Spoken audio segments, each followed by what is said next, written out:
Hello everyone, आप सभी लोगों का स्वागत है टीचिंग परीक्षा के आज के इस वीडियो में, जिसके अंदर में फ्रेंड्स बहुत सारे इंपॉर्टेंट क्वेश्चंस को हम लोग डिस्कस करेंगे जो आप लोगों के आने वाली एग्जाम के अंदर में आपको देखने के लिए मिलेंगे। तो चलिए डायरेक्टली जल्दी से हम लोग क्वेश्चंस के ऊपर से स्टार्ट करते हैं।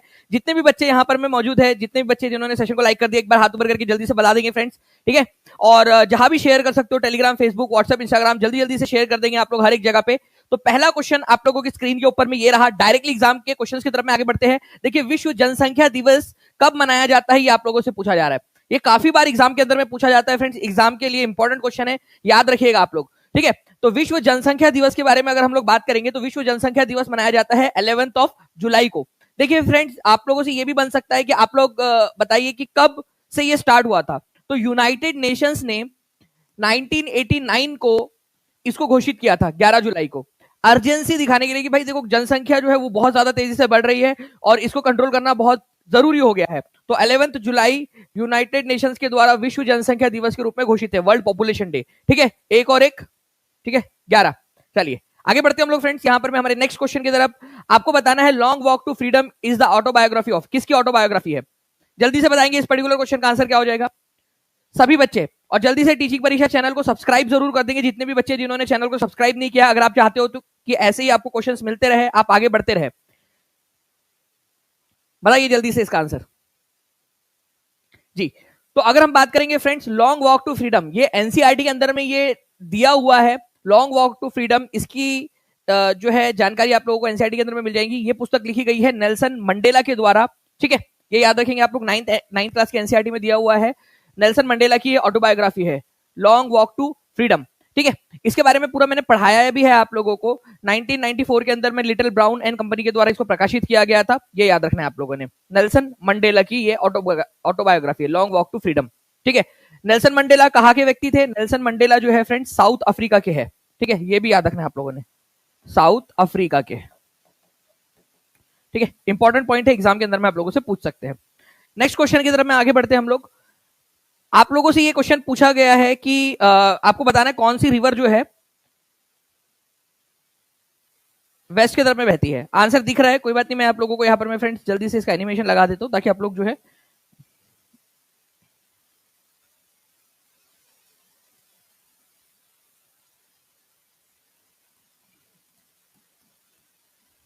चलिए आप लोग बताएंगे अब आंसर क्या होगा इसका, जल्दी जल्दी से बताते जाइए आप लोग।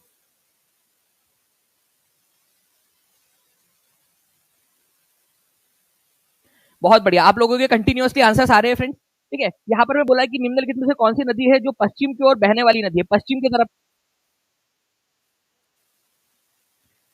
देखिए अगर हम लोग इस क्वेश्चन की बात करें तो हमारे भारत में ये सारी की सारी पेनिनसुलर रिवर है। कौन सी है? पेनिनसुलर रिवर, ठीक है, प्रायद्वीपीय नदियां। हमने देखा फ्रेंड्स कि एक नदी है जिसका नाम है नर्मदा, ये पश्चिम की तरफ बहने वाली नदी है, अरब सागर में जाकर मिल जाती है। तापी नदी अरब सागर में जाकर मिलती है, तापी, नर्मदा और तापी, ठीक है। वही अगर मैं माही नदी की बात करूं तो माही नदी पहले उत्तर की तरफ में जाती है, फिर दक्षिण की तरफ में आकर अरब सागर में मिल जाती है माही नदी, ठीक है। ये भी पश्चिम की तरफ में बहने वाली नदी है। ये पेरियार नदी जो है ना, ये याद रखना है आप लोगों ने, केरल में है, ठीक है। एक छोटी सी नदी जो कि पश्चिमी घाट से निकलती है और अरब सागर में जाकर मिल जाती है। पेरियार नदी इधर में छोटी सी नदी है केरल के अंदर में। तो ये सारी की सारी जो नदियां है, ठीक है, वेस्ट की तरफ में बहने वाली ही नदी है, वेस्टर्न साइड के अंदर में, पश्चिम की तरफ में बहने वाली नदी, ओके। जितने भी बच्चे कल रात में क्लास में थे जब हम लोग पेनिनसुलर रिवर को हम लोगों ने स्टार्ट किया, कितने बच्चे थे कल रात में पेड क्लास के अंदर में? हाथ ऊपर करके बता देंगे। उनको तो ये बहुत अच्छे से याद हो गया होगा क्वेश्चन, पूरा का पूरा क्वेश्चन ही याद हो गया होगा आपको। हाथ ऊपर करके बता देंगे जल्दी जल्दी से, ठीक है। तो आंसर इसका फ्रेंड्स ऑप्शन नंबर डी हो जाएगा, 1 2 3 4। सारी की सारी ये क्या है आप लोगों की पेनिनसुलर रिवर पश्चिम की तरफ में बहने वाली है। पूरी की पूरी चीजें देखिए आप लोग देख सकते हो यहाँ पर में, कल रात में हम लोगों ने इसको पढ़ा है। और जो बच्चे भी पेड क्लास में जुड़ चुके हैं वो पढ़ाई जल्दी से स्टार्ट कर दीजिए। टीचिंग परीक्षा के ऊपर में सारी चीजें आपको प्रीमियम क्वालिटी की मिल रही है। और जो लोग नहीं जुड़े हैं जल्दी से जुड़ जाएंगे, नीचे में आप लोगों को नंबर दिखाई दे रहा होगा, उसके ऊपर में कॉल या व्हाट्सएप कर लीजिए और जल्दी से जुड़ जाइए आप लोग टीचिंग परीक्षा के साथ में। नाउ नेक्स्ट क्वेश्चन की तरफ में आगे बढ़ते हैं फ्रेंड्स। भारत छोड़ो का नारा किसने दिया था? क्विट इंडिया मूवमेंट का नारा किसने दिया था, ये बताना है आप लोगों ने, ठीक है। तो भारत छोड़ो का नारा, ठीक है, महात्मा गांधी ने, पंडित जवाहरलाल नेहरू ने, अरुणा आसफ अली ने, more than one of the above, none of the above. बताएंगे इसका आंसर क्या होने वाला है आपका। सेशन को लाइक एंड शेयर कर दिया हो तो हाथ ऊपर करके बता देंगे जल्दी से आप लोग, जितने भी बच्चे जिन्होंने सेशन को लाइक कर दिया है जी। तो देखिए अगर हम लोग बात करेंगे फ्रेंड्स, भारत छोड़ो का नारा किसने दिया था? Mahatma Gandhi, Pandit Jawaharlal Nehru, Aruna Asaf Ali, more than one of the above, none of the above. तो जितने भी बच्चों ने ई आंसर लगाया है उन लोगों का सही है, ठीक है, महात्मा गांधी ने नहीं दिया था ये नारा दिया था यूसुफ मेहर अली ने। ठीक है, ये याद रखेंगे आप लोग। ठीक है, यूसुफ मेहर अली। तो अंग्रेजों भारत छोड़ो और साइमन गो बैक, ये दोनों ही नारे यूसुफ मेहर अली के द्वारा दिए गए थे। प्लीज इसको याद रखिए आप लोग, इंपॉर्टेंट क्वेश्चन है ये आपका। ठीक है, तो इसी वजह से इसका आंसर हो जाएगा none of the above. Teaching परीक्षा इस तरह के क्वेश्चंस आप लोगों को बार बार करवाता है, ताकि आप लोगों के एग्जाम में जिस तरीके के क्वेश्चंस पूछे जाते हैं, एग्जामिनर जो आप लोगों को कंफ्यूज करने की कोशिश करता है, वो सारे के सारी चीजें आप लोगों को याद हो जाए। ठीक है, मैंने आप लोगों से कहा है फ्रेंड्स कि जिस दिन भी हमारे 5000 लाइक्स यहाँ पर में कंप्लीट हो जाएंगे, 5000 लाइव बच्चे एक साथ कंप्लीट हो जाएंगे हमारे, उसके अगले ही दिन मैं आप लोगों के लिए 20 मोस्ट इंपॉर्टेंट आर्टिकल्स और 12 के 12 जो आप लोगों के अनुसूचियां है वो आप लोगों को करवाने वाला हूं मैं। तो जल्दी जल्दी से सेशन को शेयर भी करते रहेंगे और लाइक भी करते रहेंगे आप सभी के सभी। चलिए,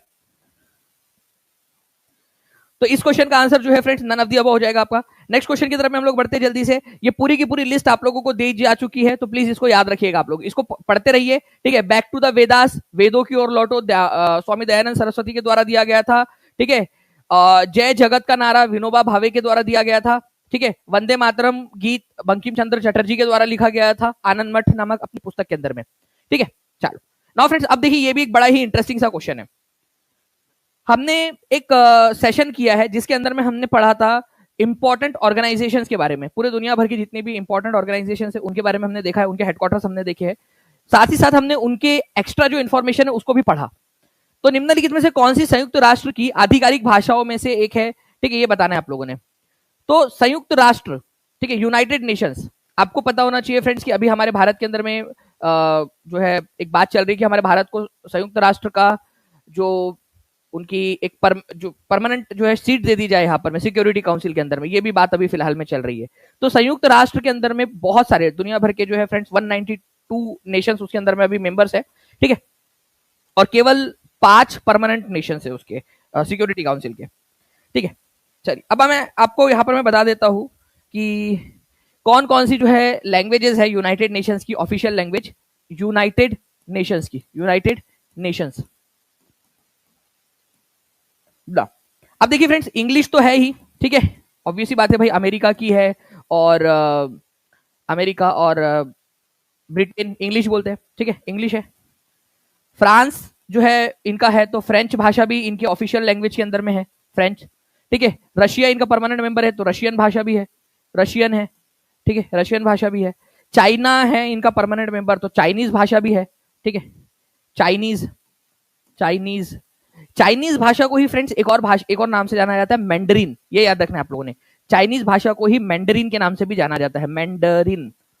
ठीक है, मैंडरीन भाषा के नाम से। तो 1 2 3 4 ये हो गई 4, और 2 भाषा और एक्स्ट्रा आप लोग जोड़ लीजिए। ठीक है, एक है स्पेनिश, ठीक है, स्पेन की स्पेनिश, और एक है अरेबिक। ठीक है, अरेबिक। तो कितनी हो गई टोटल, बताइए जल्दी से, टोटल कितनी हो गई ऑफिशियल लैंग्वेजेस यूनाइटेड नेशंस की? यूनाइटेड नेशन संयुक्त राष्ट्र की आधिकारिक भाषा है, तो टोटल हो गई फ्रेंड 6, टोटल 6 भाषा है। 6 के 6 नाम लिख दीजिए। मैंने इस तरीके से आपको इसलिए लिखा है कि परमानेंट नेशंस कौन से है यूनाइटेड नेशन सिक्योरिटी काउंसिल के, आपको याद हो गया होगा, अमेरिका, यूएसए और ब्रिटेन जिनकी इंग्लिश है, फ्रांस है फ्रेंच भाषा, रशिया है रशियन भाषा, चाइना है चाइनीज या मैंडरीन भाषा। ठीक है, तो ये इंग्लिश में यूएसए और ब्रिटेन। ठीक है, ये 2 1 2 3 2 और 3 5 जो है परमानेंट नेशन है। परमानेंट नेशन कौन कौन से यूनाइटेड नेशंस के आप लोग लिख देंगे, और स्पेनिश और अरेबिक जो है एक्स्ट्रा और भाषाएं है ऑफिशियल लैंग्वेजेस, तो टोटल 6 भाषाएं है। अब बताइए इसका आंसर क्या होगा, जल्दी से इस क्वेश्चन का आंसर करेंगे जल्दी जल्दी से। 1000 से ज्यादा आप लोगों ने लाइक कर दिया है 8 मिनट के अंदर में, बहुत बहुत शुक्रिया आप सभी लोगों का। जल्दी से जहां भी शेयर कर सकते हो शेयर कर देंगे। 5000 का टारगेट हम लोगों ने रखना है कि जल्दी से जल्दी हम लोग 5000 प्लस लाइक्स और 5000 प्लस लाइव्स जो है वो हो जाए, ताकि हम लोग जल्दी से जो हमारे 2 इंपॉर्टेंट सेशन है उनको कंडक्ट करवा सके। देखिए, तो फ्रेंच है, इंग्लिश है, अरबी भी है, ठीक है, अरेबिक, इसके अलावा ठीक है चाइनीज है, रशियन है और स्पेनिश भी है। तो आंसर हो जाएगा मोर than one of the above. D answer कितने लोगों ने लगाया है, कितने लोगों को याद हो गया, अब हाथ ऊपर कर देंगे।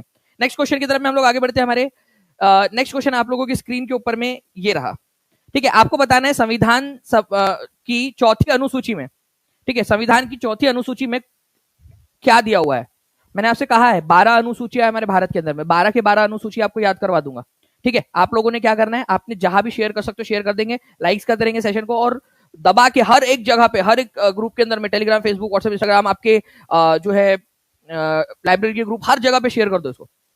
तो देखिए संविधान की चौथी अनुसूची में जो है क्या दिया हुआ है, तो संविधान की चौथी अनुसूची 12 में से जो चौथी अनुसूची है उसमें हर राज्य से राज्यसभा में कितने सदस्य जाएंगे उसकी लिस्ट दी गई है। जैसे फॉर एग्जांपल सबसे ज्यादा जो है वो जाते हैं यूपी से, ठीक है, यूपी से जाते हैं फ्रेंड्स कितनी, ठीक है 31 राज्यसभा के अंदर में सदस्य।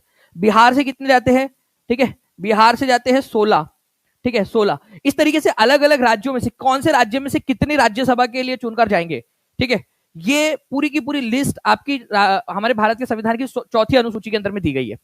इंपॉर्टेंट पॉइंट है, एग्जाम के अंदर में पूछ सकते हैं, प्लीज इसको याद रखेंगे आप सभी। ओके चलिए आंसर इसका हो जाएगा ऑप्शन नंबर बी, ठीक है, राज्यसभा के अंदर में कौन से राज्य से कितने लोग चुनकर जाएंगे उसकी सूची आपकी दी गई है।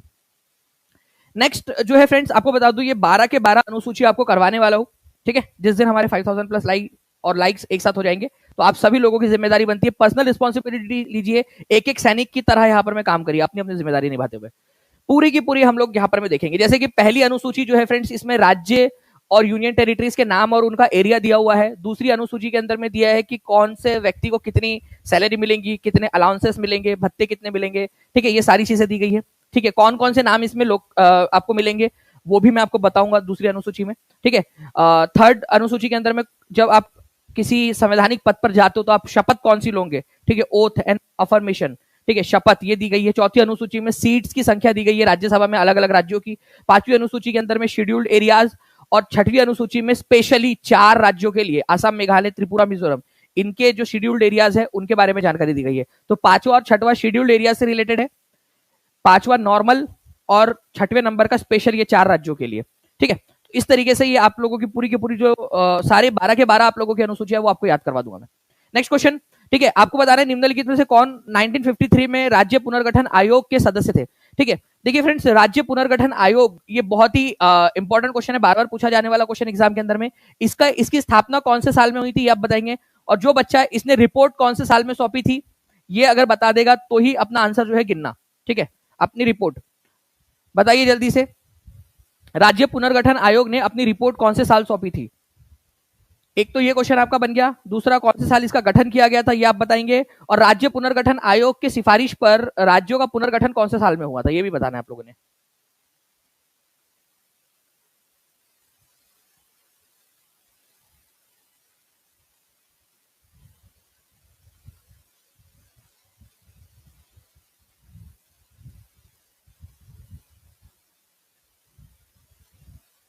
बिल्कुल, तो देखिए फ्रेंड्स राज्य पुनर्गठन आयोग को स्थापना की गई थी 1953 के अंदर में। इसने अपनी रिपोर्ट जो है 1955 के अंदर में सौंपी, सितंबर 1955 के अंदर में। और इसको लागू कब किया गया था, इस रिपोर्ट को लागू किया गया कानून बनाकर, ठीक है, 1956 के अंदर में। ठीक है, 1956 में इसको लागू किया गया। इसके अंदर में कौन कौन सदस्य थे, इसके अध्यक्ष थे फजल अली, सदस्य और अध्यक्ष हृदयनाथ कुंजरू, ठीक है, HN कुंजरू और KM पाणीकर। तो ये तीनों के तीनों जो है फ्रेंड्स इसके सदस्य थे, 3 सदस्य कमेटी थी और फजल अली इसके अध्यक्ष थे। तो उपयुक्त में से एक से अधिक इसका आंसर हो जाएगा, बीपीएससी के अंदर में आया हुआ क्वेश्चन है और अलग अलग एग्जाम्स के अंदर में पूछा जा सकता है। तो ये 2 भी पॉइंट्स आप लोग अगर लिख पा रहे हो तो ही इसका नंबर गिनना आप लोग। रिपोर्ट कब सौंपी थी अपनी 1955 के अंदर में, और ये रिपोर्ट लागू कब हुई थी 1956 में। रिवीजन जितना ज्यादा करोगे उतना ज्यादा याद रहेगा आप लोगों को, ये याद रखना आपने। नाउ नेक्स्ट पॉइंट की तरफ में हम लोग आगे बढ़े। ठीक है, तो फजल अली कमेटी भी इसको बोला जाता है क्योंकि फजल अली इसके अध्यक्ष थे। नेक्स्ट क्वेश्चन की तरफ में आगे बढ़ते हैं हम लोग। देखिए फ्रेंड्स ये क्वेश्चन फिर से आप लोगों का रिपीट हुआ, आपको बताना था, इस क्वेश्चन को पढ़िए आप लोग कि 1953 में जो राज्य पुनर्गठन आयोग का स्थापना हुई थी उसकी अध्यक्षता किसने की थी। ये क्वेश्चन का आंसर आप लोग कमेंट के अंदर में करोगे स्पीड में। ठीक है, गोली की रफ्तार से आंसर करना स्टार्ट कर दीजिए, हर किसी का कमेंट आ जाना चाहिए यहाँ पर नीचे में। ठीक है, कि कौन थे इसके अध्यक्ष। बिहार के किस जिले की साक्षरता दर सबसे कम है, ठीक है, बताइए साक्षरता दर सबसे कम कहां पर में है। एक और चीज आप लोगों की बन सकती है, बिहार का कौन सा जिला है जहां पर में सबसे ज्यादा साक्षरता दर है, और कौन सा जिला है जहां पर में साक्षरता दर सबसे कम है।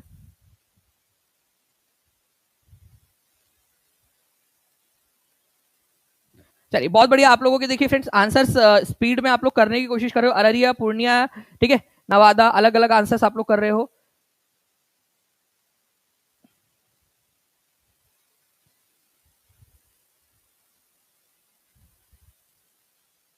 जी, तो देखिए फ्रेंड्स पूर्णिया जो है ना यहां पर में सबसे कम लिटरेसी है पूर्णिया में। और अगर आपसे हाईएस्ट पूछा जाए हाईएस्ट लिटरेसी रेट कहां पर में है तो वो आप लोगों को मिलेगा रोहतास के अंदर। ठीक है, रोहतास में। तो दोनों ही पॉइंट आप लोगों ने याद रखना है। 75.37 के साथ में रोहतास सबसे आगे है और 52.49% के साथ में पूर्णिया सबसे नीचे है। ठीक है, ओवरऑल लिटरेसी के मामले में। ठीक है, इसको याद रखेंगे आप लोग। तो लिटरेसी रेट बिहार के अंदर में सबसे कम कहां पर में और सबसे ज्यादा कहां पर में, ये दोनों के दोनों पॉइंट आप लोगों को याद रखना है। सबसे ज्यादा रोहतास में और सबसे कम पूर्णिया के अंदर में। ठीक है, दोनों लिख दो आप लोग, सबसे ज्यादा रोहतास, सबसे कम पूर्णिया।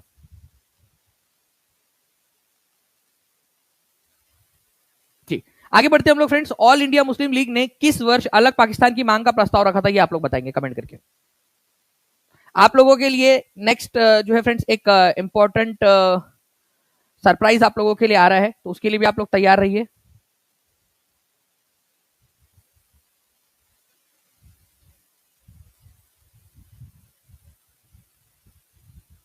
गुड। तो देखिए friends, all India Muslim league ने किस वर्ष अलग पाकिस्तान की मांग का प्रस्ताव रखा था, तो लाहौर के अंदर में ये अधिवेशन हुआ था। और ये लाहौर अधिवेशन जो था, इसके अंदर में अलग पाकिस्तान की मांग जो है पहली बार रखी गई थी। तो अलग पाकिस्तान की मांग लाहौर अधिवेशन के अंदर में 1940 में, ठीक है, 23 मार्च को रखी गई थी। ये याद रखना आप लोगों ने, B is the correct answer. ठीक है, तो 23 मार्च 1940 को लाहौर अधिवेशन में, जिसके अध्यक्ष मोहम्मद अली जिन्ना थे, उसके अंदर में ये मांग रखी गई और बोला गया कि अलग पाकिस्तान जो है वो चाहिए होगा। इसी वजह से पाकिस्तान डे भी मनाते हैं पाकिस्तान के अंदर में 23 मार्च को। ठीक है, 23 मार्च 1940 को लाहौर अधिवेशन में रखी गई थी लाहौर में। ये क्वेश्चन बन सकता है, इसको याद रखेंगे। टीआरई 2 में आ चुका है, कभी भी आपसे केवीएस में, DSSB में, बीपीएससी टीआरई में, ठीक है, सुपर डेट में, कहीं पे भी ये क्वेश्चन पूछा जा सकता है। तो इसको याद रखना है आप लोगों ने। ठीक है, 1500 लाइक्स के बहुत ज्यादा पास हम लोग पहुंच चुके हैं। जल्दी जल्दी से सेशन को लाइक एंड शेयर करते रहेंगे आप सभी के सभी। ओके, तो मुस्लिम लीग की स्थापना कब हुई थी? ऑल इंडिया मुस्लिम लीग की स्थापना आप लोग बताएंगे, जल्दी से कमेंट लिखिए, कमेंट में लिखिए कहां पर में हुई थी। ढाका में। ठीक है, नवाब सलीमुल्लाह और एक और व्यक्ति थे आगा खान, आगा खान, इन्होंने मिलकर की थी। ठीक है, स्पेशली सलीमुल्लाह और आगा खान, इन्होंने मिलकर मुस्लिम लीग की स्थापना 1906 में ढाका में की थी। अब आप लोगों के लिए एक बहुत ही बेहतरीन सरप्राइज, सभी लोगों के लिए। आप लोग जो है फ्रेंड्स चाह रहे होंगे कि आपको पूरा जो आधा साल बीत चुका है 2025 का, पूरा जो हाफ ईयर है, इसका करंट अफेयर एक साथ करवा दिया जाए। जो ऑप्शंस है इस तरीके से डिजाइन किए जाए कि हर ऑप्शन कोई ना कोई आंसर हो। ठीक है, जिस तरीके से एग्जाम के अंदर में किया जाता है, और उन ऑप्शंस की मदद से आप लोग रिवीजन करें। तो ये चीज को संभव जो है फ्रेंड टीचिंग परीक्षा बना रहा है बहुत मेहनत से। आप लोगों के लिए करंट अफेयर्स की पूरी क्लास 13 जुलाई को दोपहर 2 बजे कहां पर में होंगी? सक्सेस परीक्षा के ऊपर में। कितने बच्चे जिन्होंने सक्सेस परीक्षा चैनल को सब्सक्राइब कर लिया है? अगर नहीं किया है तो आज के आज सक्सेस परीक्षा चैनल को सब्सक्राइब कर लेना, नीचे में आप लोगों को लिंक भी मिल जाएगी। ठीक है, तो सक्सेस परीक्षा टीचिंग परीक्षा का ही एक चैनल, जिसके ऊपर में आप लोगों को बहुत सारी चीजें मिलने वाली है। उसके ऊपर में मैं एक सेशन भी बनाने वाला हूँ कि आपकी मेमोरी कैसे आप लोग बढ़ा सकते हो, कौन कौन से फूड है जो आप लोगों के रोजमर्रा की जिंदगी में आप खा सकते हो, जिससे आपके माइंड के ऊपर में जो है एक पॉजिटिव प्रभाव पड़ता है, मेमोरी इंक्रीज होती है, कंसंट्रेशन इंक्रीज होता है। ठीक है, टाइम मैनेजमेंट कैसे करें, और भी बहुत सारे जो इंपॉर्टेंट नॉलेज वाले सेशंस रहेंगे वो आपकी सक्सेस परीक्षा पर आप लोगों को मिलेंगे। तो आप सभी जितने भी बच्चे जिन्होंने सेशन को जो है इस सेशन को आपको मिल गया होगा, उसको लाइक कर दिया होगा, तो वो हाथ भी कर देंगे। जिन्होंने सक्सेस परीक्षा चैनल को सब्सक्राइब कर लिया है वो भी बता देंगे। ठीक है, और नहीं किया है तो आज की आज कर लेना इस सेशन के बाद में। चलिए आगे बढ़ते हैं हम लोग friends. Highest mountain peak of India is known as, ठीक है, अब बताएंगे हमारे भारत की सबसे ऊंची चोटी कौन सी है इनमें से? एवरेस्ट, माउंट एवरेस्ट भारत में है ही नहीं। ठीक है, उसके बाद में कांचनजंगा, ठीक है, K2 more than one of the above, none of the above. तो माउंट एवरेस्ट भारत में नहीं है, ये नेपाल के अंदर में है। दुनिया की सबसे ऊंची चोटी है नेपाल में माउंट एवरेस्ट। भारत की सबसे ऊंची चोटी कौन सी हो जो भारत में मौजूद है? अब कई सारे जगहों के ऊपर में फ्रेंड्स आप लोगों को कांचनजंगा मिलता है कि कांचनजंगा भारत की सबसे ऊंची चोटी है, बट मैं आप लोगों को बता दूं फ्रेंड्स कि भारत की सबसे ऊंची चोटी जो है वो है K2। ये निर्विवाद रूप से, अगर K2 ऑप्शन में दिया हुआ है तो हम K2 ही लगाएंगे। ठीक है, 8611 मीटर ऊंचाई के साथ में K2, इसको गॉडविन ऑस्टिन के नाम से भी जाना जाता है। ठीक है, और K2 अभी फिलहाल में पाकिस्तान ने उस पर कब्जा किया हुआ है, पाकिस्तान अधिकृत कश्मीर के अंदर में है, लेकिन एक ना एक दिन हम लोग जो है फ्रेंड्स हम उसको वापस ले लेंगे। ठीक है, तो K2 याद रखना है आप लोगों ने, हमारे भारत की सबसे ऊंची चोटी है। ठीक है, K2। ये कहीं पे भी आपको कांचनजंगा दिया हुआ हो वो गलत रहेगा, क्योंकि K2 सबसे ज्यादा ऊंची है। K2 दूसरे नंबर की, दुनिया की दूसरे नंबर की सबसे ऊंची चोटी है। अगर मैं कांचनजंगा की बात करूं तो 8586, ठीक है, 8500, ठीक है, 86 मीटर ऊंचा है। और ये 8,611 मीटर ऊंचा है। तो K2 ज्यादा ऊंचा है, तो K2 हमारे भारत का हिस्सा है, ये याद रखना है आप लोगों ने। एक ना एक दिन भारत में आ जाएगा और अभी भी भारत के नक्शे में हम उसको दिखाते हैं, ठीक है। इसी वजह से भारत की सबसे ऊंची चोटी को हम, ठीक है, K2 ही मानेंगे गॉडविन ऑस्टिन जब भी दिया हुआ हो।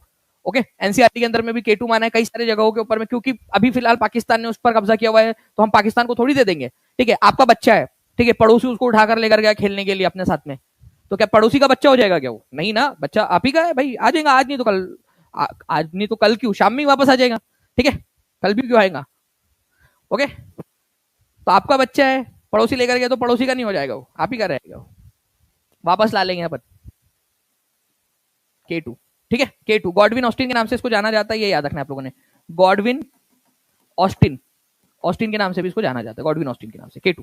आप इसकी हाइट लिख लेंगे दोनों की, कांचनजंगा की, कांचनजंगा सिक्किम के अंदर में लोकेटेड है, ये भी याद रख लेना आप लोग, कांचनजंगा सिक्किम में, ठीक है। नाउ नेक्स्ट क्वेश्चन की तरफ में हम लोग आगे बढ़ते हैं फ्रेंड्स। आपको उससे पहले बता दूं कि काराकोरम जो श्रेणी है ना, उसके अंदर में लोकेटेड है ये गॉडविन ऑस्टिन K2, काराकोरम श्रृंखला में, काराकोरम जो रेंज है उसमें। तो इंडिया की सबसे ऊंची चोटी K2 है। अरावली पर्वत श्रृंखला की सबसे ऊंची चोटी गुरु शिखर है, अरावली राजस्थान में, ठीक है। सातपुड़ा की धूपगढ़ है, ठीक है, महादेव हिल्स के नाम से भी जाना जाता है इसको। ईस्टर्न घाट की, ठीक है, देवोडी, ठीक है, अभी महेंद्रगढ़ था, महेंद्रगिरी था, लेकिन अभी हाल ही में, ठीक है, उसमें काउंटिंग में आया कि देवोरी है सबसे। वेस्टर्न घाट की अनाईमुड़ी हिल्स है, ठीक है, नीलगिरी की डोडा बेट्टा है, अंडमान निकोबार की सैडल पीक है। नेक्स्ट क्वेश्चन जो है फ्रेंड्स, भारत का सबसे शुष्क स्थान कौन सा, सबसे जो है सूखा स्थान, ठीक है, ड्राइएस्ट प्लेस।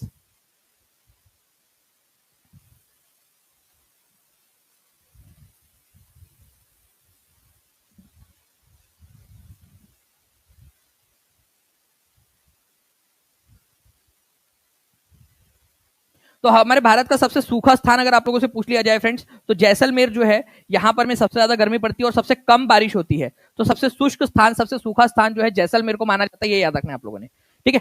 तो जैसलमेर सबसे सूखा स्थान है, सबसे कम बारिश भारत में जैसलमेर के अंदर में होती है, सबसे गर्म सबसे सूखा स्थान जैसलमेर, इसको याद रखेंगे आप सभी के सभी। कहां पर में है, राजस्थान के अंदर में।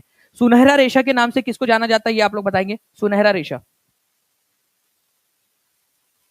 सुनहरा रेशा के नाम से किसको जाना जाता है। सुनहरा रेशा जो है फ्रेंड्स, ये माना जाता है जूट को, ठीक है, गोल्डन फाइबर के नाम से, पटसन, ये याद रखना है आप लोगों ने, बहुत ही इंपॉर्टेंट है, एग्जाम के अंदर में आप लोगों से पूछा जा सकता है। सुनहरा रेशा, गोल्डन फाइबर, कौन सी चीज को किस नाम से जाना जाता है, इसकी पूरी की पूरी लिस्ट आप लोगों को फ्रेंड्स दी गई है टीचिंग परीक्षा के ऐप के अंदर में, उसको जरूर पढ़िएगा आप लोग। कौन से मिट्टी के अंदर में सबसे अच्छा उगता है और इसके सबसे लीडिंग प्रोड्यूसर कौन सा है। भारत और बांग्लादेश जो है फ्रेंड्स, इसमें सबसे ज्यादा होता है। भारत में भी बात करेंगे तो पश्चिम बंगाल में सबसे ज्यादा पटसन या जूट उगाया जाता है, पटसन जूट, ठीक है। गोल्डन फाइबर सुनहरे रेशा के नाम से जानते हैं। एलुवियल सॉइल, ठीक है, उसमें सबसे अच्छा होता है एलुवियल, जलोढ़ मिट्टी के अंदर में, ठीक है, जलोढ़ मिट्टी में उच्च तापमान, भारी वर्षा और आर्द्रता इसको चाहिए होती है इसको उगने के लिए, ठीक है।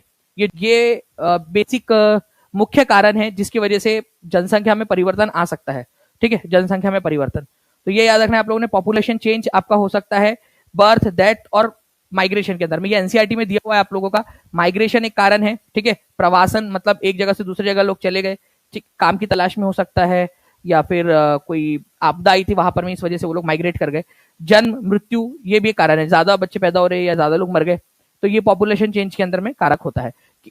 गंगा नदी के दक्षिणी किनारे से मिलने वाली सबसे बड़ी सहायक नदी कौन सी है। गंगा नदी, ठीक है, उसके दक्षिणी किनारे से मिलती है, मतलब ये गंगा नदी है, इसका दक्षिणी किनारा ये हो गया, राइट हैंड ट्रिब्यूटरी। तो कौन है इसकी सबसे बड़ी सहायक नदी इनमें से।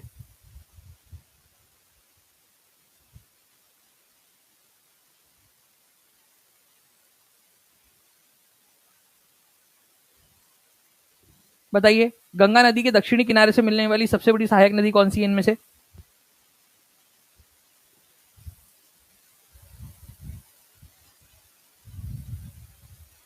तो आंसर हो जाएगा फ्रेंड्स आप लोगों का सोन नदी, ठीक है, सबसे लंबी सहायक नदी सोन नदी है। करीब करीब जो है ये 780 किलोमीटर का रास्ता तय करती है गंगा नदी में मिलने से पहले, ठीक है। चल आगे बढ़ते हैं हम लोग फ्रेंड्स नेक्स्ट क्वेश्चन की तरफ में हमारे, ठीक है। तो यहाँ पर मैं आप लोगों का, आज हमने बहुत सारी चीजें देखी। मैं आपको बता दूं कि 13 जुलाई को दोपहर 2 बजे आप लोगों की लाइव ओनली क्लास होने वाली है। इसके अंदर में हम लोग करंट अफेयर्स पढ़ेंगे, ठीक है, 6 महीने का पूरा रिवीजन 1 जनवरी से 30 जून तक। और इसमें जो जितने भी इंपॉर्टेंट क्वेश्चन है वो सारे के सारे क्वेश्चन आप लोगों के होंगे। लाइव ओनली क्लास रहेगी, सभी को लाइव आना है। और जैसे ही ये क्लास खत्म होगी उसके बाद में आप लोगों की एक टेस्ट होंगी, ठीक है, उस टेस्ट के अंदर में कितने बच्चे कितना स्कोर कर पाते हैं वो भी हम लोग देखेंगे। जैसे ही क्लास खत्म होगी उसके तुरंत बाद आप लोगों को मैं इसका जो है लिंक दूंगा क्लास का, उस लिंक के ऊपर में आप लोगों ने क्लिक करके अपना अपना जो है रिवीजन जांच लेनी है कि कितना आप लोगों को आ रहा है। ओके, तो सेशन को लाइक एंड शेयर जरूर कर दीजिए और जल्दी से इस सक्सेस परीक्षा के ऊपर में जाकर सेशन को लाइक कर देंगे और चैनल को सब्सक्राइब कर देंगे हर एक बच्चा। ठीक है, चैनल को सब्सक्राइब कर देना है, तभी आप लोगों को वहां पर में कमेंट का ऑप्शन एनेबल हो पाएगा। तो चैनल को सब्सक्राइब कर देंगे, बेल आइकन दबा देंगे, इस सेशन को भी लाइक कर देना है आपने, और जहां भी शेयर कर सकते हो वहां पर में आप लोग शेयर भी कर सकते हो। ठीक है, थैंक यू वेरी मच अन्नो, बहुत बहुत शुक्रिया आप सभी लोगों का फ्रेंड्स। और आगे बढ़ते हैं हम लोग, नेक्स्ट क्वेश्चन हम लोग करेंगे हमारे नेक्स्ट वाले लेक्चर के अंदर में। तब तक के लिए take care and bye, God bless you all, thank you.